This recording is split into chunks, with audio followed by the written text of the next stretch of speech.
Assalamualaikum warahmatullahi wabarakatuh. Waalaikumsalam.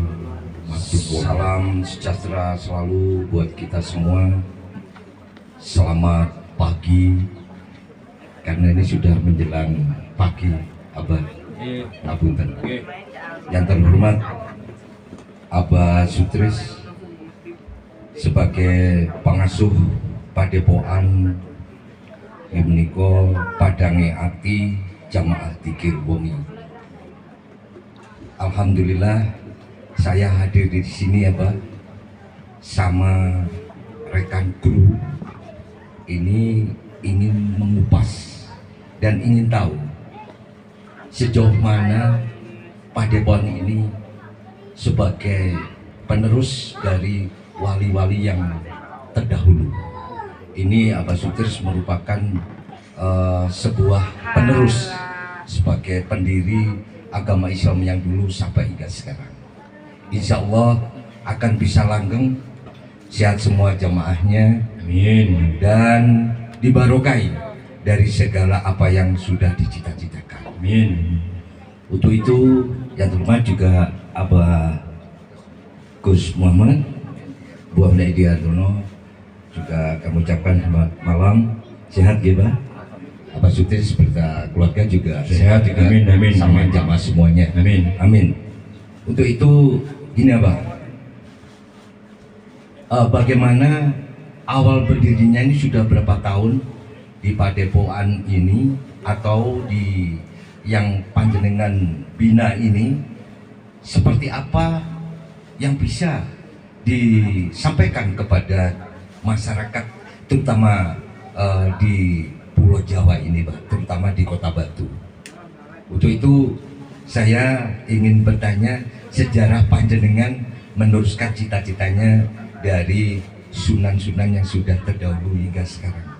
Monggo Abah, waktunya akan bersilakan.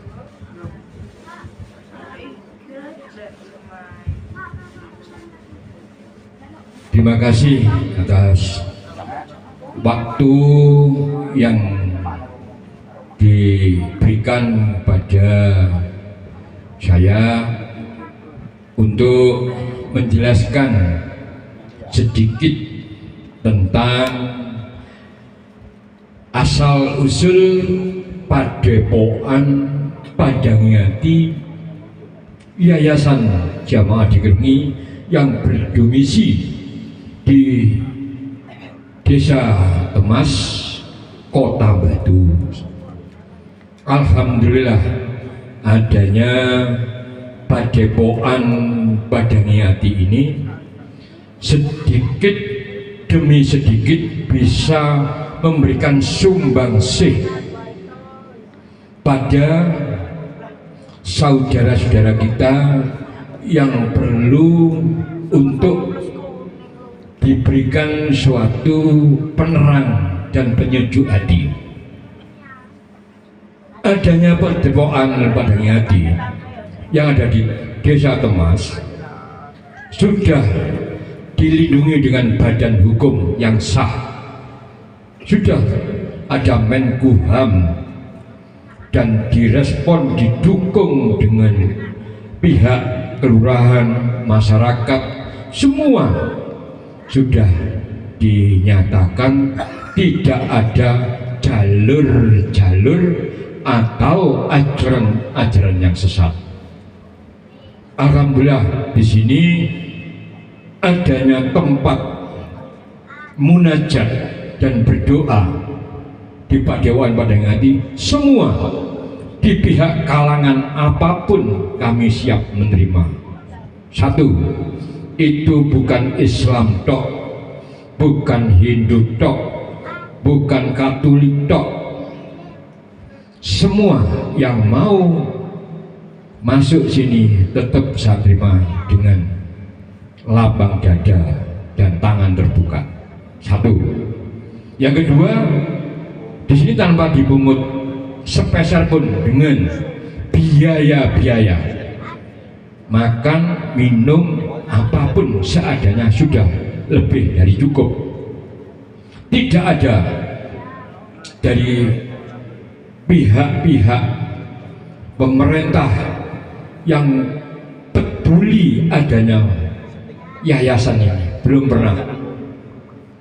Ini disengkuyung dengan jamaah sendiri.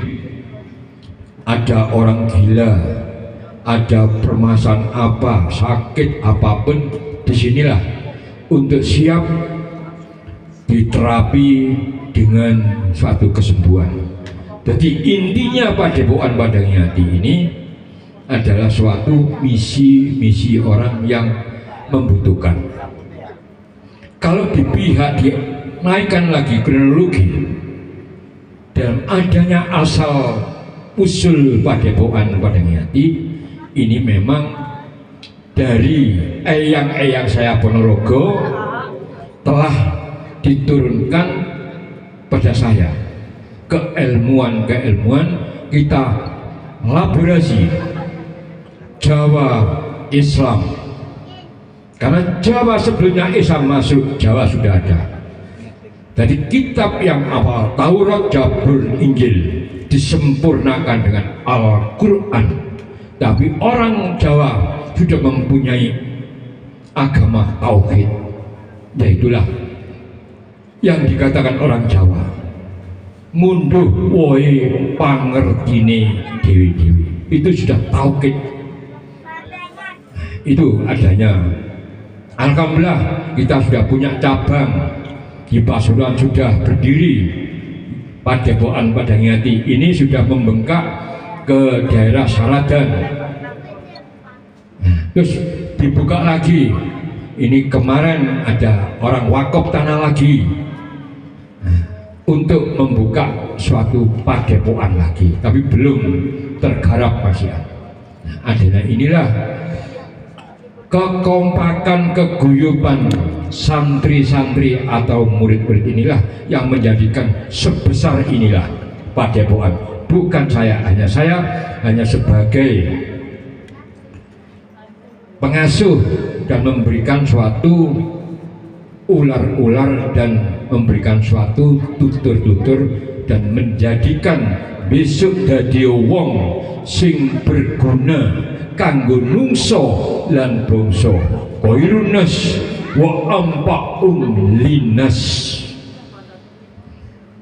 Itu kronologi adanya Padepokan Padangyati. Maka dari itu agama dan budaya satukan, tidak ada sekat-sekat, karena adanya budaya itu menjadikan suatu kekuatan dalam suatu kita mujahadah utawi suluk datang ngasanipun Gusti Allah, karena budaya itulah indah, Islam juga indah. Satukan, jangan terlalu egoisme dalam suatu perjalanan hidup. Siapapun kita ditanamkan di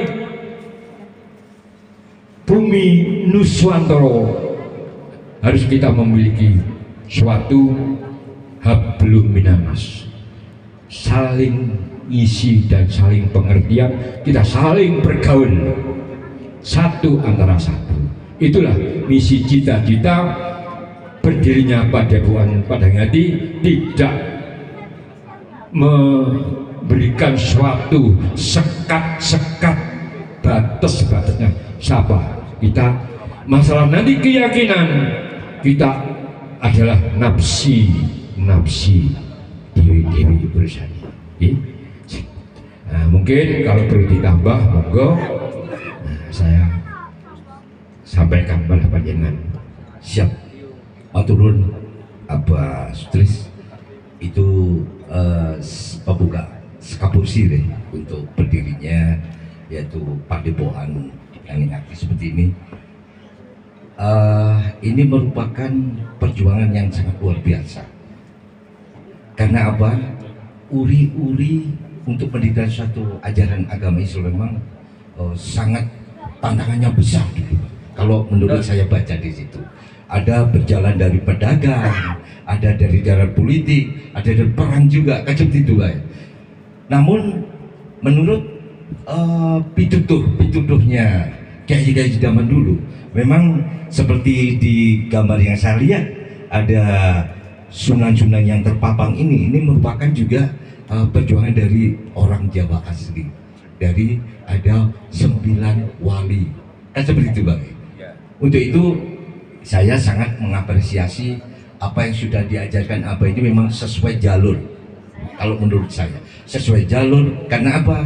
Ada Jawanya dan tidak menutup kemungkinan apa orang yang mempunyai keyakinan apapun itu Abah Sutris welcome menerimanya di sini. Itu sangat luar biasa. Tepuk tangan untuk hadirin semua.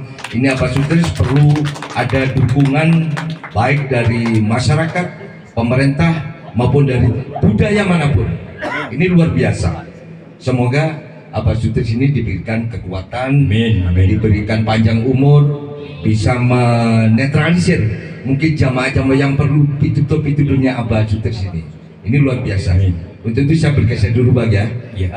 Gimana menurut panjenengan Abah, kira-kira apa yang jenengan sebagai saya katakan juga di sini sebagai jamaah juga, mungkin juga sebagai tokoh juga, apa yang bisa disampaikan masyarakat Kota Batu maupun masyarakat Jawa Timur dengan ajaran dari Wali Songo ini?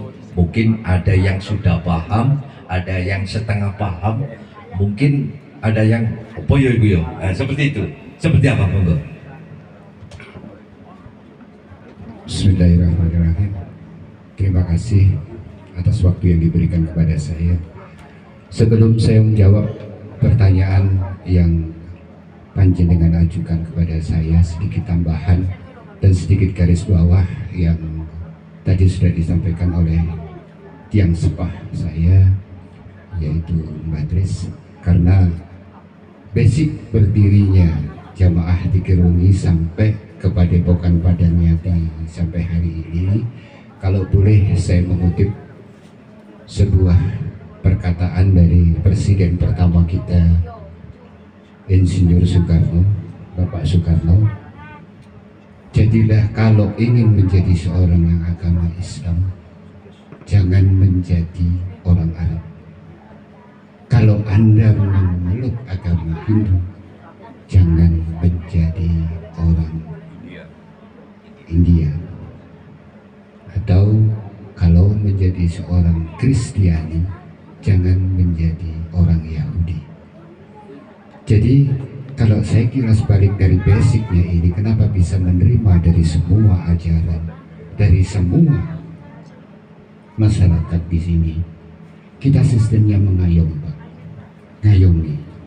Siapapun yang datang, biasanya 100% yang datang ke sini adalah orang-orang yang bermasalah, bukan orang-orang yang tidak bermasalah.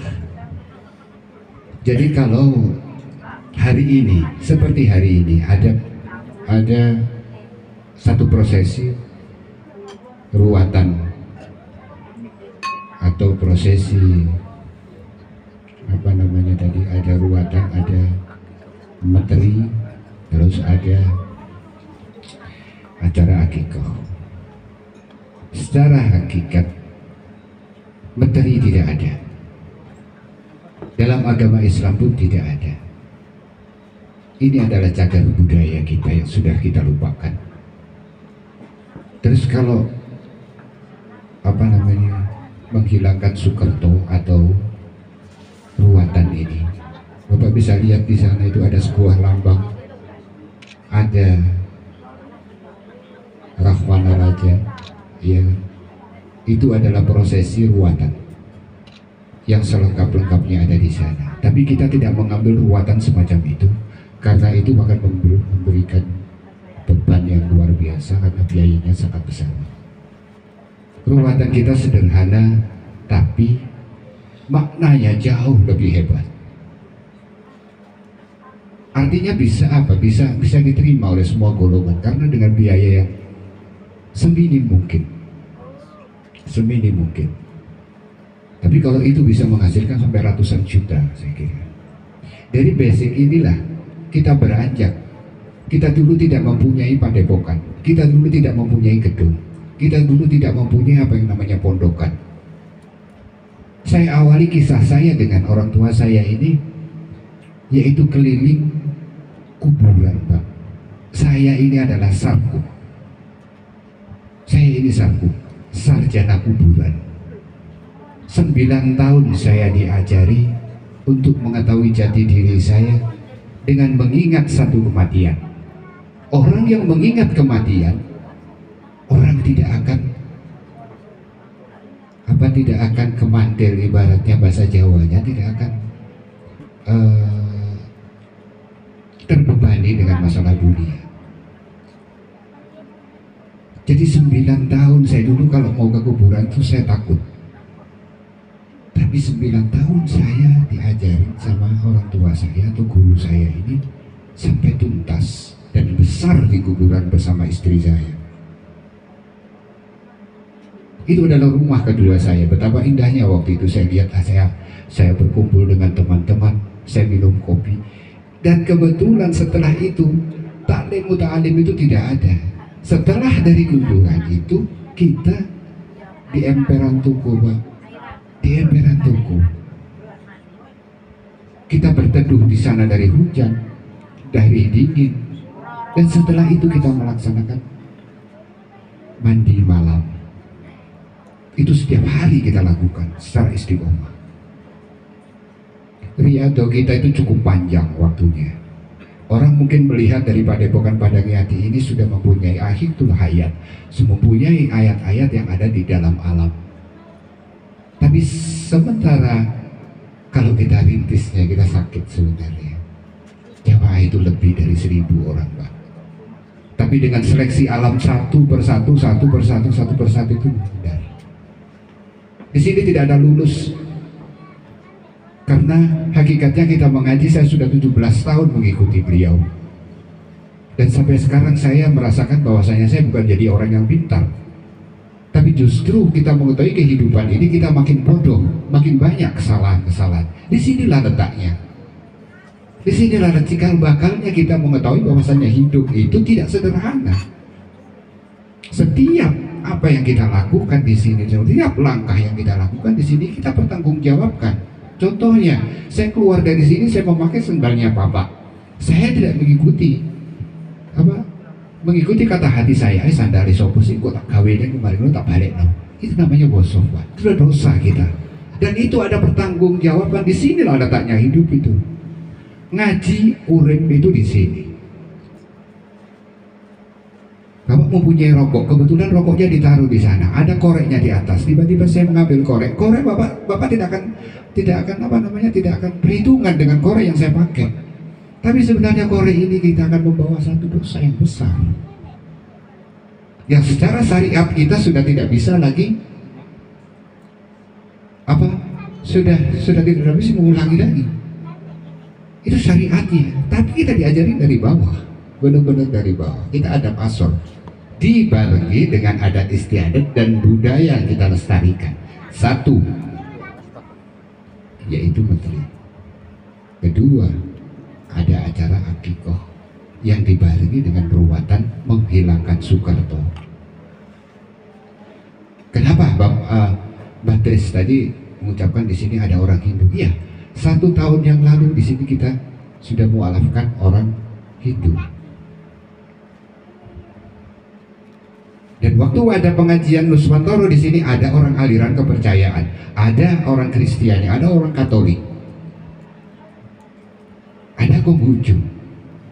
Kita tampung semuanya di sini. Namanya ngaji Nuswantoro. Yang Islam biarlah Islam. Yang kepercayaan ada mengaku bahwasanya kepercayaan ingin diakui. Kita rangkul mereka. Karena komunitas-komunitas yang kecil yang bentuknya minoritas ini, Pak, begitu sampai di Padepokan Padangiyati ini tidak ada perbedaan. Saya kira hanya itu yang bisa saya sampaikan. Terima kasih. Ini katanya skabur siring ya. Itu skabur siring saya. Monggo. Matur sembah nuwun. Terima kasih. Itu tadi juga sebagai materi kita, pelajaran kita, masukan kita. Mungkin saya pribadi juga masih banyak kekurangan, dan bukan banyak lagi, masih segunung kekurangan. Namanya orang ibadah itu nafsi-nafsi, Pak ya. Nah, itu penting. Untuk itu sebelum kita tutup season ini, saya ingin minta singkat kepada Abah. Semoga Abah Sutris bisa menutup dengan apa kesan pesan kepada masyarakat, utamanya di masyarakat Kota Batu dan mungkin secara nasional.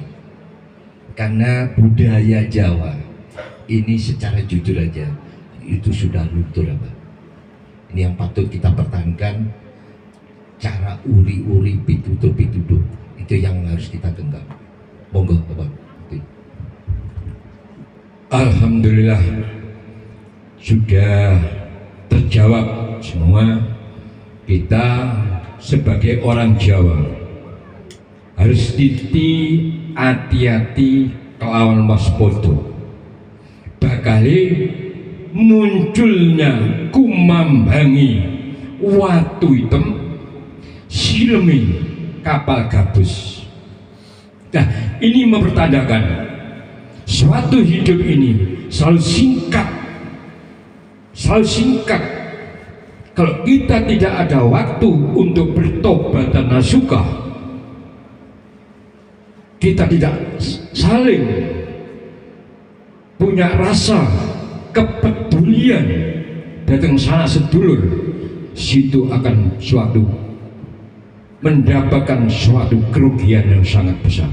Karena para leluhur kita sudah semua terjawab. Besok bakal ono kali ilang kedungi, pasar ilang kumambangi, bumi sak ilang dipajeki. Semua dawuh-dawuh para leluhur sudah terjawab. Sekarang tinggal silme kapal gabus kumambangi watu hitam. Inilah, mari kita bongkar jas merah. Nah, ini suatu tauhid yang harus kita pertahankan. Kebudayaan kita. Siapa yang akan meneruskan suatu perjuangan para leluhur? Lek boten kula lan panjenengan sedaya. Hati-hati, karena kita bukan perang dengan negara lain, tapi kita perang dijajah seiman, seagama, senabi. Kalau kita tidak mawas diri, nanti kita menjadikan suatu orang yang tercela dan membuat kerugian, kerusakan dalam suatu kenegaraan. Mari kita ulama, umara jadikan satu, kukuhkan NKRI harga mati di pribadi kita, pribadi panjenengan. Jangan khawatir.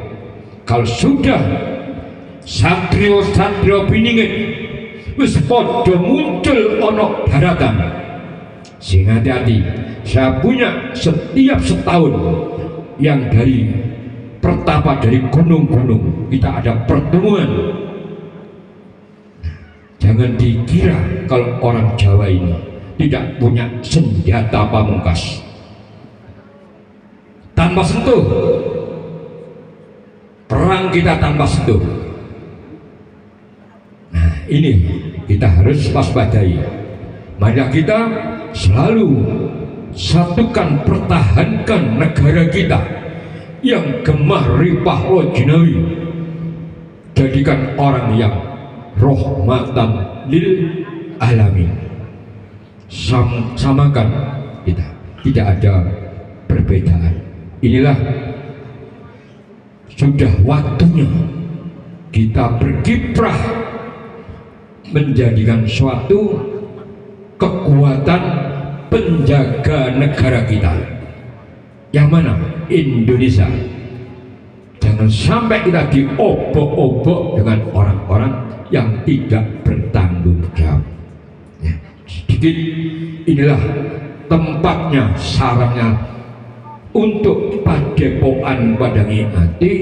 Berilah suatu yang sumbangsih pada negara kita, karena kita tidur di tanah Jawa, cari nafkah di tanah Jawa, kita mati pun di tanah Jawa. Inilah bumi sejati kita dan panjenengan sedaya. Kayak kula bek menawi wonten mangke Cukupi sekian, ada kurang lebihnya kami mohon maaf yang sebesar-besarnya. Saya akhiri, billahi taufiq wal hidayah, wassalamualaikum warahmatullahi wabarakatuh. Terima kasih.